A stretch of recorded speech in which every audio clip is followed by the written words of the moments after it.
What's up guys, Super Saf here, and it's time for the Google Pixel 6 Pro versus the iPhone 13 Pro Max camera comparison, Super Saf style. So I've shot hundreds of images and videos with both of these over the past week, and we're going to be looking at all aspects. So there will be some timestamps down below if there's a particular section that you're interested in, but you might as well watch all of it and get a good idea of how good these cameras are and how they compare. Let's start off with images from the primary cameras. Now, I gotta say, both of these take excellent photos in good light, and you really can't go wrong with either of these. The iPhone now has different picture profiles. So here's an image taken on both devices, and to be honest, I think both are doing very similar and both are doing great. With the iPhone, you can choose high contrast, for example, and this just gives you a lot more contrast. However, I'm generally not a fan of this because this does tend to crush the shadows. And then you've got vibrance, for example, and this gives you more of a vibrant image. Once again, these are nice to have and you can tweak these if you want. But personally speaking, I think the iPhone does a great job just at standard, so I have kept it standard throughout this video. Now, you may know that Google spends a lot of time with software processing of their images, and one thing that I notice consistently is that the Pixel has excellent dynamic range. Take a look at this example. The shadow areas are much brighter on the Pixel compared to the iPhone. And the iPhone does a great job with Smart HDR, but the Pixel is just absolutely great when it comes to dynamic range. Take a look at this example. There's a lot of light coming in from the background, and the Pixel has done an excellent job of maintaining the shadow details. Now in this example, both are doing really good, but again, the Pixel brighter in the shadow areas. And here as well, the shadow areas brighter on the Pixel without overexposing too much of the highlights. Now, there is a little bit of a catch. If there is a light source in your image of the Pixel, you do get a lot of lens flaring. Look at this. I mean, it's pretty much ruined the shot for me because you've got all of this purple pink thing going on towards the top left-hand side of the image. And this is also the case in low light. And once again, you can see a lot of lens flaring. The iPhone also has some lens flaring, but it's nowhere near the amount that you get on the Pixel. So this is something that I'm definitely not a fan of. Now the Pixel does give you an overall brighter image, and you can also see this in this example here. However, the iPhone is sharper, especially if you look towards the text area. Now this seems to be because consistently the Pixel did take longer for the night mode shot compared to the iPhone. Now what this results in is, of course, a brighter image with the longer exposure, but also introduces more shake on the camera when you are handheld. Whereas with the shorter exposure on the iPhone, you're not getting something that's as bright, but it is sharper. Another low light example here, and once again, we do see the similarities, the Pixel brighter overall. And I think this is also because Apple like to give you a night mode shot which actually looks like nighttime. So they don't want to brighten it up too much. However, they do give you the option to increase the exposure time up to 10 seconds when you are handheld, longer if you are on a tripod. So here is an image taken with default settings. The Pixel, once again, brighter and overall better image in my opinion. However, with the iPhone, if we do use the maximum exposure time, then you can see that we do get a brighter shot, and we are now getting a lot more detail in areas such as the roof tiles. And here is an indoor low light shot, and here for some reason the iPhone just seems to be doing a lot better. The Pixel hasn't actually exposed for that long, so I don't know what happened here, but for low light I would call it a bit of a draw. Hey, okay, look, I got this. That's just Side Saf doing his thing, reminding you guys to subscribe if you haven't already.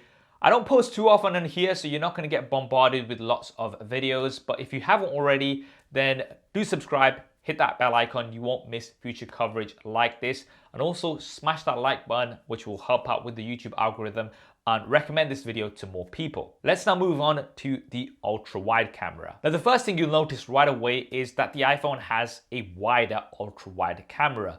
The Pixel is not as wide as the iPhone or lots of the other competition. So in this example, you can see a lot more of this building, which is really what I want with an ultra wide camera, to be honest. However, when it does come to the processing of the image, we do see similarities like we did from the primary camera, especially for dynamic range. You can see that the Pixel consistently does give you better dynamic range and more details in the shadows.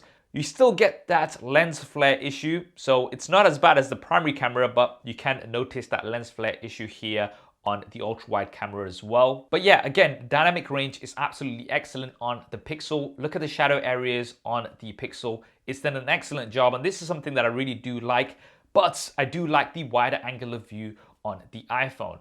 Now the iPhone also has another trick up its sleeve, and that is a macro mode. So it uses the ultra wide camera to refocus close up to your subjects. So you can get in right up close and get some really interesting shots, which you can't do on the Pixel.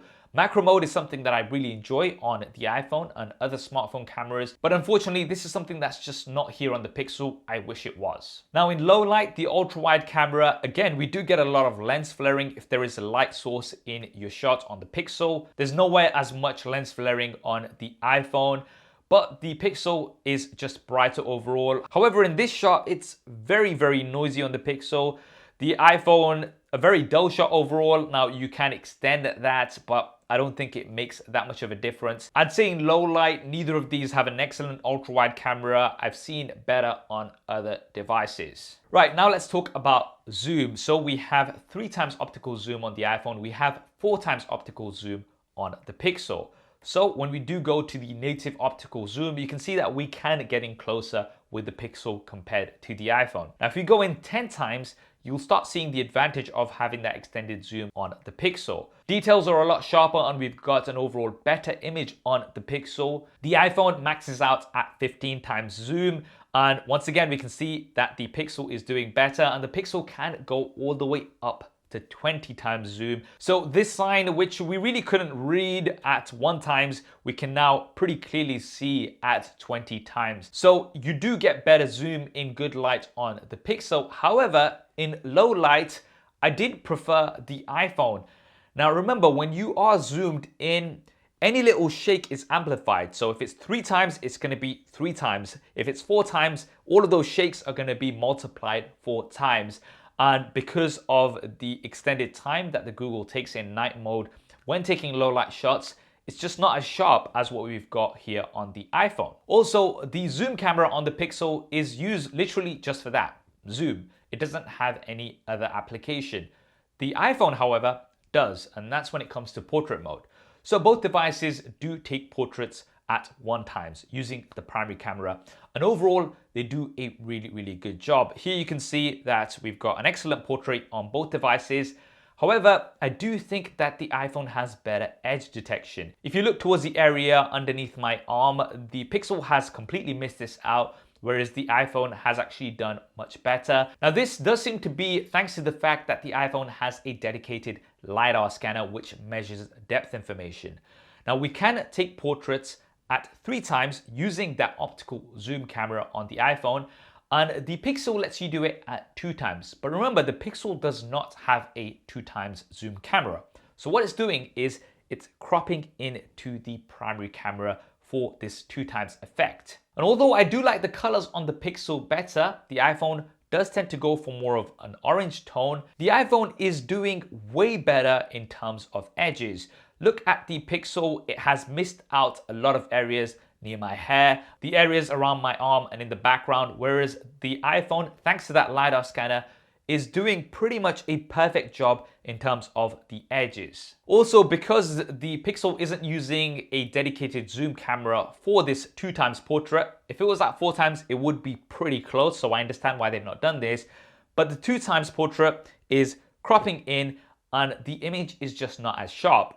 Now it might appear as sharp at first glance because there is a lot of post-processing happening and software sharpening, but if we do zoom in, you can see that the iPhone is actually giving you a cleaner and a natively sharper image compared to the artificially sharpened look on the Pixel. Here's another example. I think both are doing pretty good overall. However, once again, the Pixel is struggling in certain areas of the background, whereas the iPhone, thanks to that LiDAR scanner, is doing better. And when we do go for the 2 times versus 3 times portrait mode, then the Pixel is really struggling here because of that textured background.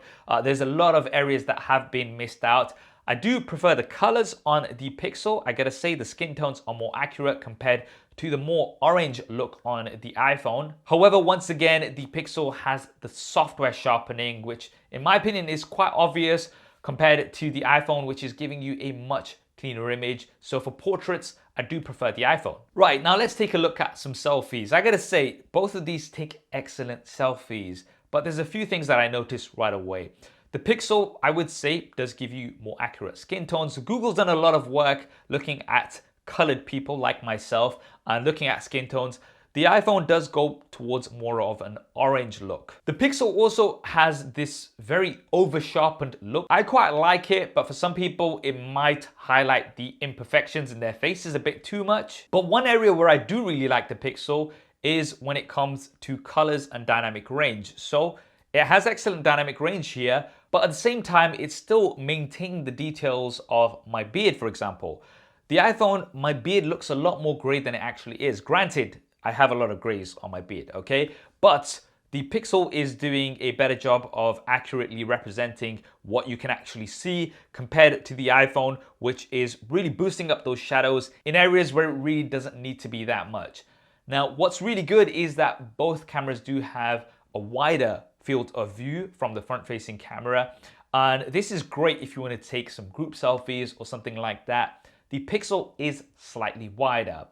Now, both of these do an excellent job when it comes to portraits from the front-facing camera. I mean, look at the edges on both of these, absolutely excellent, love them both. But with the Pixel, you can take portrait shots from the wider field of view as well, which you can't do on the iPhone. With the iPhone, you don't have the option for the wider selfie when you are in portrait mode. Low light selfies, this is using night mode. Neither are doing great, to be honest. The iPhone does have a lot of processing, especially if you look towards my jacket. There's this sort of texture going on, which I'm not a fan of. So I do prefer the Pixel slightly here. And both devices do have a front-facing flash. I think this is subjective. The iPhone is giving you more of a balanced shot, whereas the Pixel does look like, you know, there's actually a big light flashing on my face. Right, now let's move on to video. So traditionally, Pixel devices have been excellent for images, but video has very much been an afterthought and it's really not been much competition. However, I'm pleased to say that Google has really improved video on the Pixel this year. We've got very good quality video with excellent dynamic range, which really does go head to head with the iPhone in many situations. However, as you guys probably know, when it comes to video on a smartphone, the iPhone is very difficult to beat, especially when it comes to dynamic range. The iPhone has 4K HDR Dolby Vision, and when you do go into very tricky situations, this is where the iPhone really stands out. Take a look at this example. We've got a lot of light coming in from the background, but the iPhone has still very well exposed the foreground as well as the background. When it comes to stabilization, you can take a look at this example here. Overall, I think the iPhone does have more stable video, and that does seem thanks to the sensor shift optical image stabilization that the iPhone has. This is actually where the sensor moves rather than the lens, and it works really, really well. The Pixel does have an active stabilization mode for extreme motion, but this switches you down to 1080p and doesn't tell you, which is something that I find super annoying from a user interface point of view. If you're going to switch me down to 1080p, tell me that you're switching me down to 1080p. And although it does produce more stable video, the quality is not good whatsoever. Take a look at this example. The Pixel really drops in quality for that stabilization. And in my opinion, if the quality is going to drop that much, then I would rather just not use it. Also, for low light video, the iPhone just gives you a much cleaner image. You can see that we've got less noise, and especially when we're moving on the Pixel, things wobble quite a bit. Also, indoors in low light, the iPhone just gives you much more of a cleaner image, whereas there's a lot of noise on the Pixel. For the ultra wide camera, we also see similar results. Although the Pixel is doing good, the iPhone is just better overall in my opinion when it comes to dynamic range and also that wider angle of view, which I appreciate. And for zoom, because we have 3 times versus 4 times, remember when I mentioned that when you are extending the zoom, you are multiplying all of those little shakes. The iPhone just gives you more stable video at 3 times compared to 4 times on the Pixel. Now, both devices can also shoot 4K up to 60 frames a second. However, there's a catch.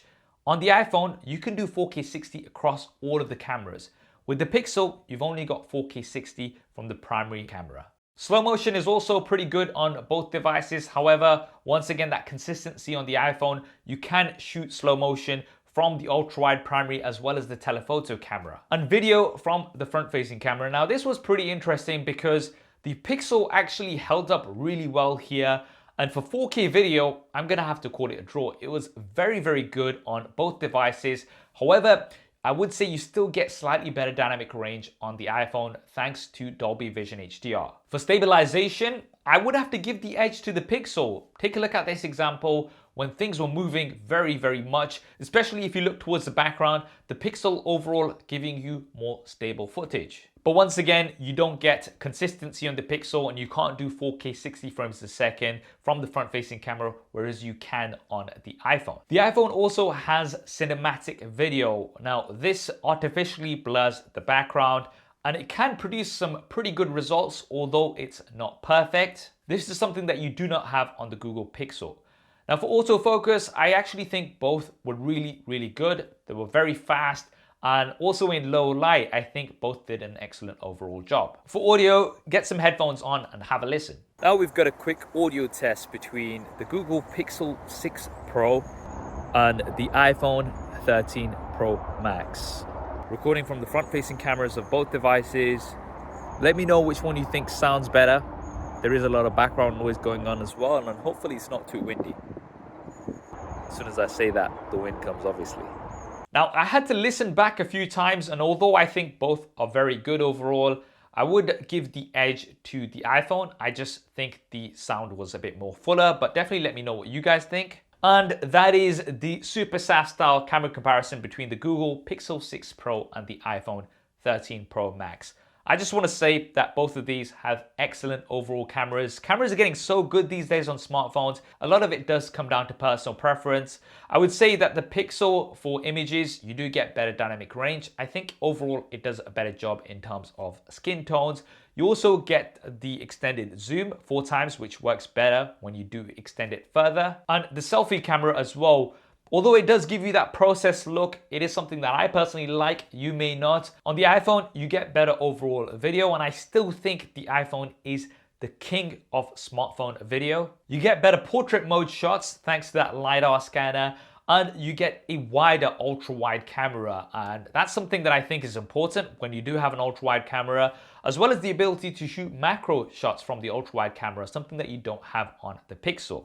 That's what I think anyway. What do you guys think? Do drop me a comment below and let me know your thoughts. If you want to see lots of images posted from lots of different devices, then go ahead and give me a follow on Instagram. I'm at SuperSaf. Now in this video, we only looked at the differences in the cameras, but there's lots more differences between the Google 6 Pro and the iPhone 13 Pro Max. So I'm going to be doing a detailed comparison looking at all of the differences. If you want to see that first, then be sure to subscribe and hit that bell icon so you don't miss it. And I'm also going to link some related videos here in the cards of the Pixel 6 and the iPhone 13 Pro Max. So do go ahead and check those out. I hope you enjoyed this video and found it useful. If you did, please smash that like button for me. Thanks for watching. This is Saf on SuperSaf TV, and I'll see you next time.